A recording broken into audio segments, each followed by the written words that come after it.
Hi friends, आज आमी बनाबोलै लैसु तिলৰ लाৰু। Jar বাবে আমি প্ৰথমে কেৰাহীত অকমান পানী দি তাত গুড় দিব লাগিব প্ৰয়োজন অনুসাৰে।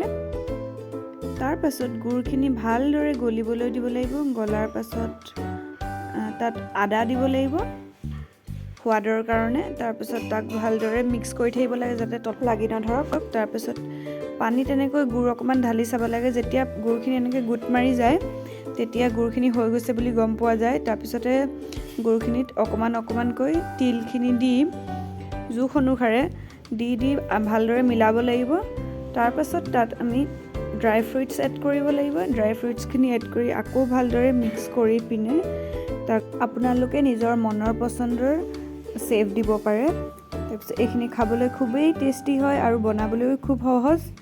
আৰু আজিলৈ ইমানেই আছিল। যদি আপোনালোকে মোৰ ভিডিঅ'টো চাই ভাল পালে তেন্তে লাইক শ্বেয়াৰ ছাবস্ক্ৰাইব কৰি দিব আৰু এনেদৰে মোৰ ভিডিঅ'বোৰত মৰম দি থাকিব।